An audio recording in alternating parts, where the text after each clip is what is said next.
6ാം ക്ലാസ്സിലെ കണക്കിലെ രണ്ടാമത്തെ ചാപ്റ്ററായ ശരാശരിയാണ് നമ്മൾ ഇന്നിവിടെ പഠിക്കാൻ പോകുന്നത്. നമുക്ക് ഈ പാഠം പഠിക്കുമ്പോൾ ശരാശരി എന്ന ആ ഒരു ടേമിനെ പറ്റി വിശദമായൊന്നും പഠിക്കാനില്ല. എങ്കിലും നമുക്ക് അതിൻ്റെ ഡെഫിനേഷൻ ഒന്ന് നോക്കാം. Listen. Average refer to the sum of a group of values divided by n. അതായത് ആവറേജ് അല്ലെങ്കിൽ ശരാശരി എന്ന് വെച്ചാൽ ഒരു കൂട്ടം മൂല്യങ്ങളുടെ ആകെ തുകയെ n കൊണ്ട് ഹരിക്കുന്നു. ഈ n എന്ന് പറയുന്നത് ആ കൂട്ടം, അതായത് ആ മൂല്യങ്ങളുടെ കൂട്ടം, നമ്പേഴ്സ്, n ആണ് അവിടെ ഉദ്ദേശിക്കുന്നത്.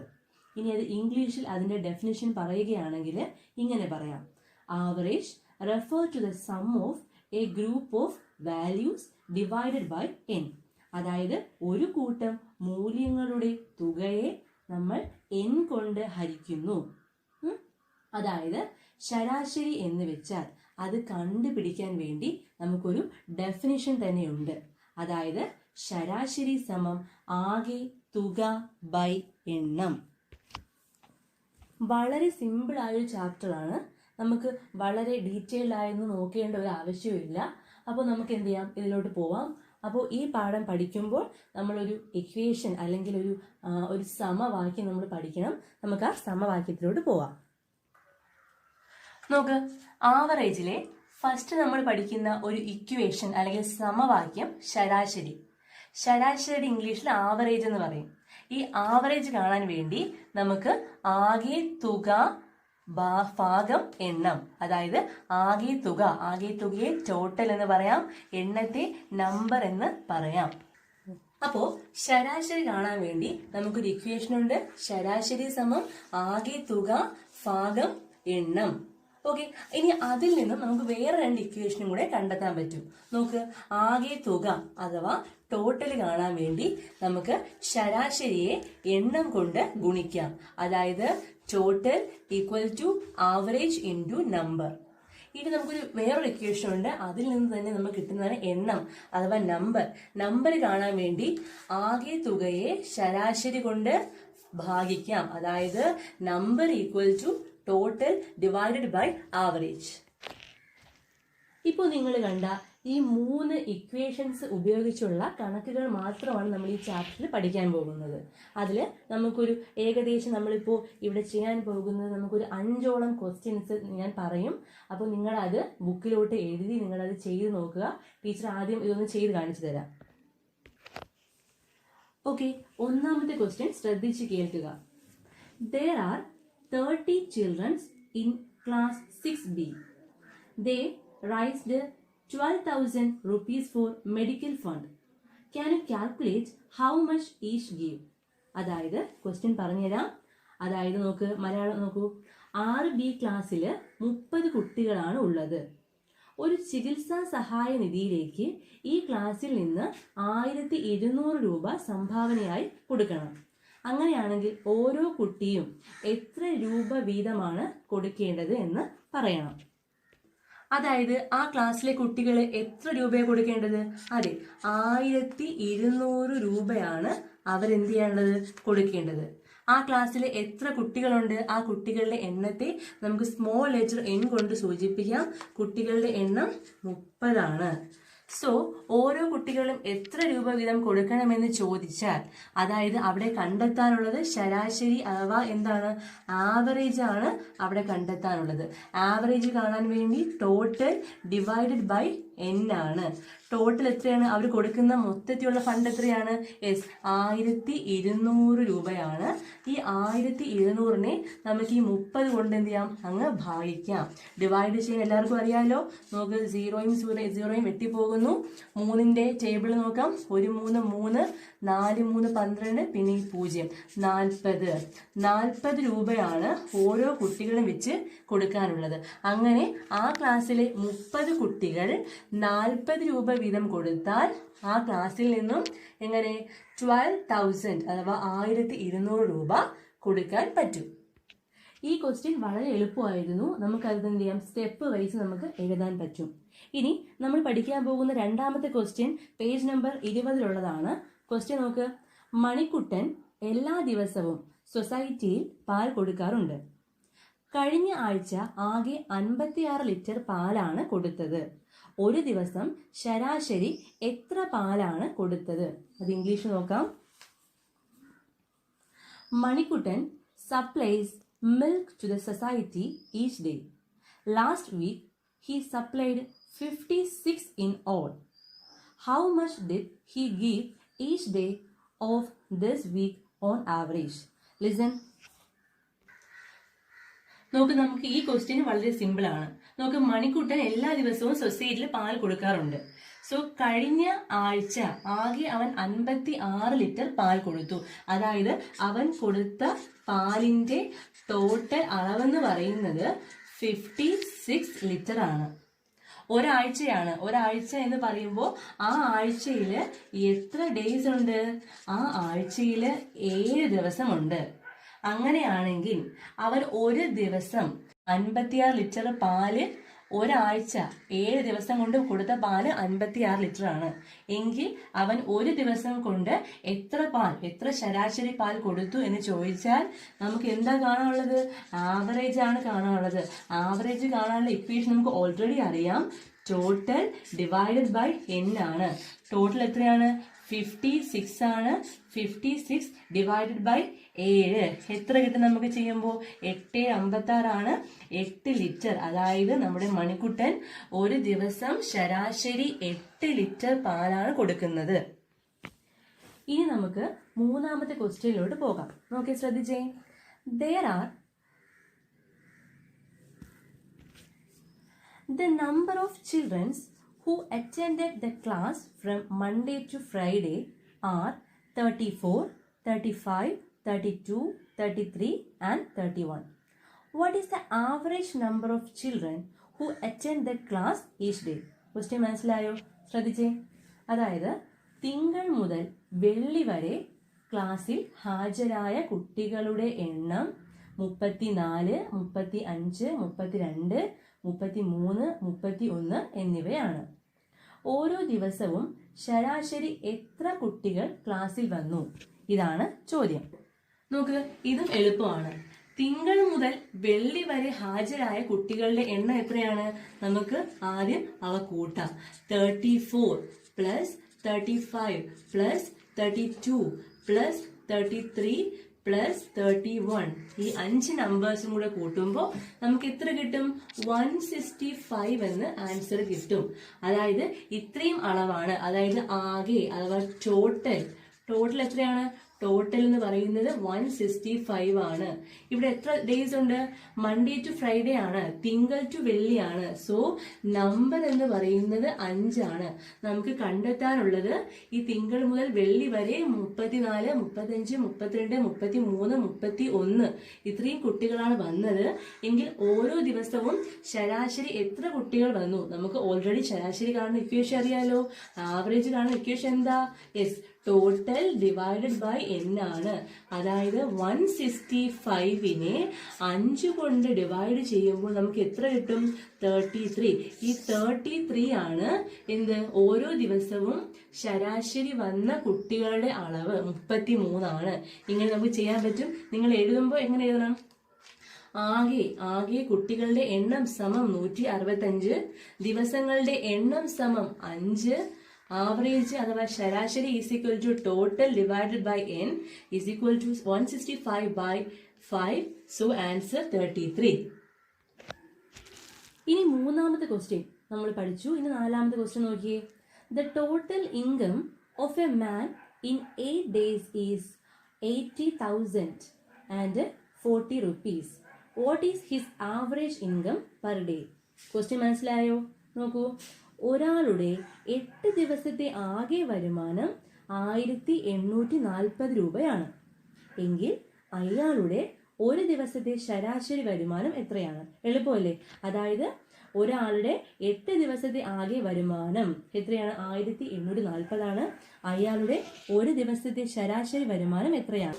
നോക്കൂ, ആകെ വരുമാനം അല്ലെങ്കിൽ ടോട്ടൽ എത്രയാണ് ഇവിടെ പറഞ്ഞിരിക്കുന്നത്? 1840 രൂപ. പിന്നെ എന്താ? ദിവസങ്ങളുടെ എണ്ണമുണ്ട്. നമ്പർ ഈസ് ഈക്വൽ ടു എത്രയാണ്? 8 days ആണ്.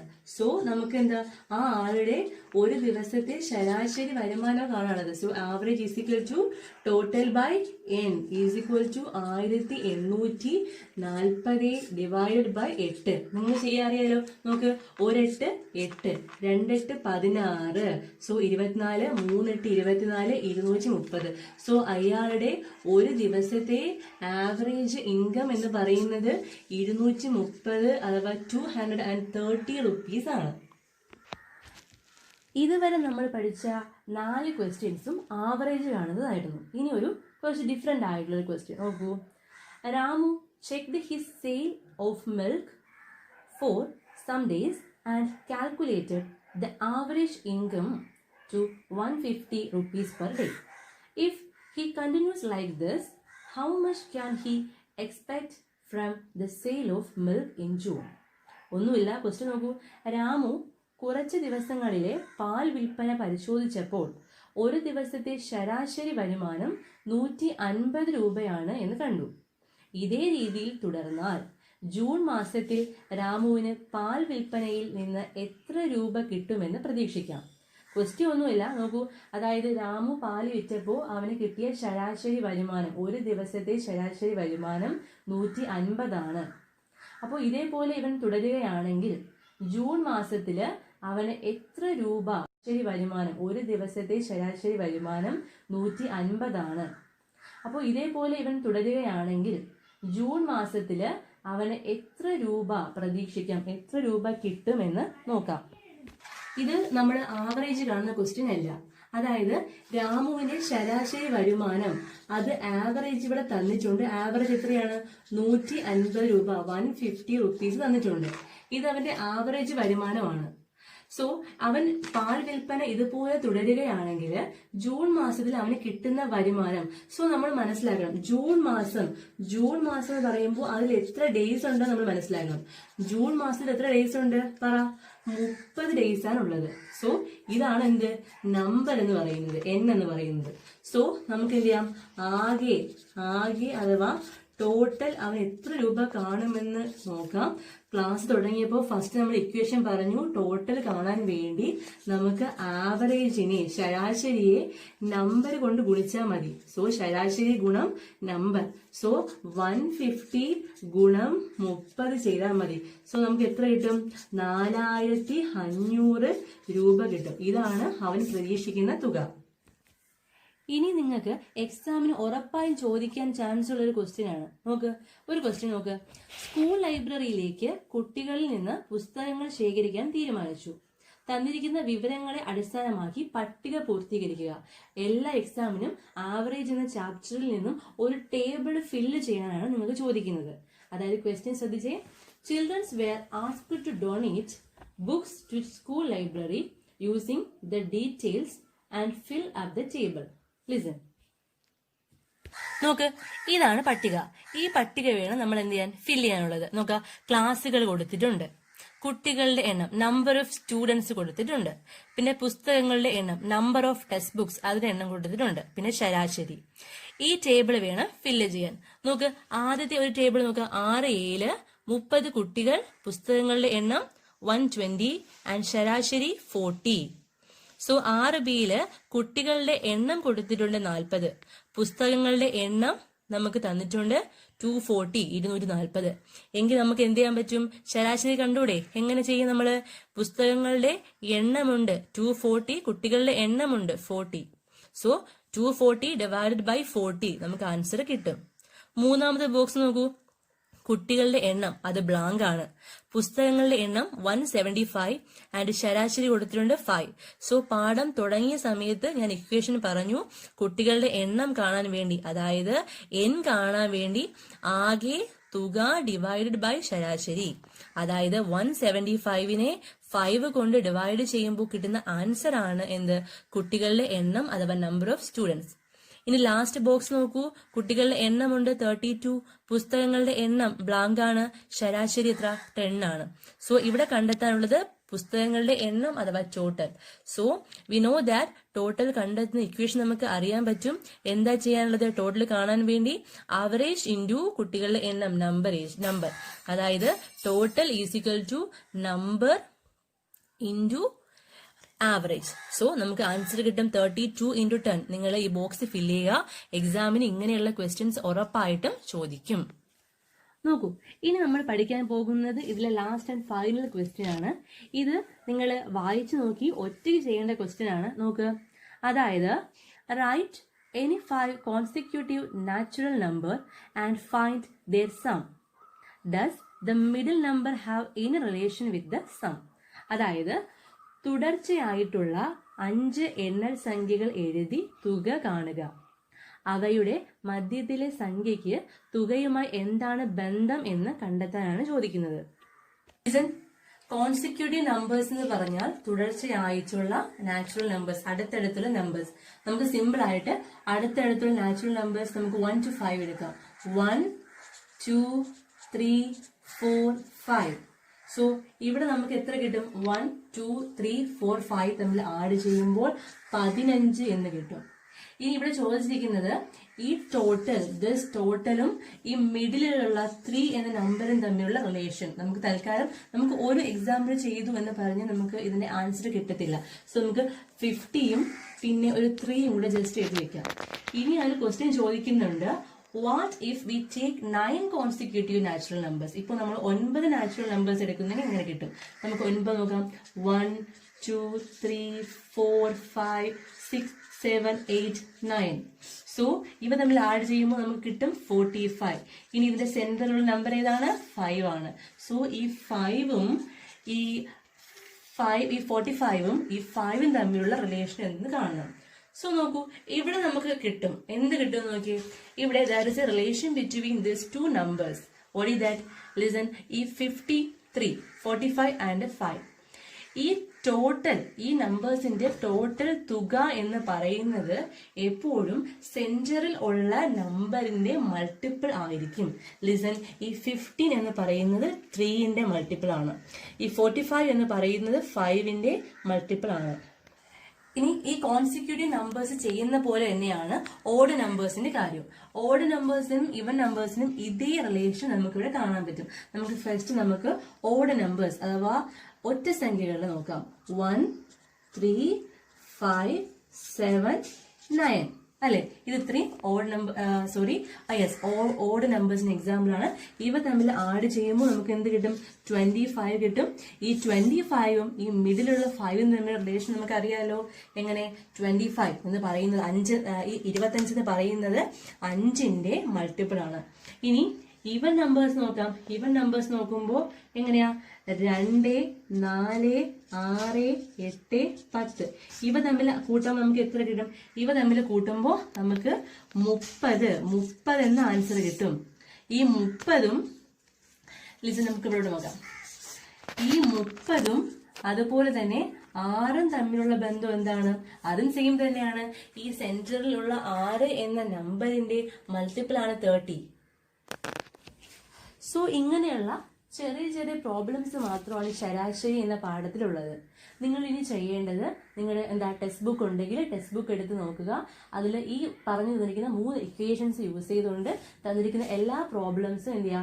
ആൻസർ ചെയ്യാൻ ശ്രമിച്ചു നോക്കുക. നിങ്ങളെ കൊണ്ട് പറ്റും. So study well. Thank you.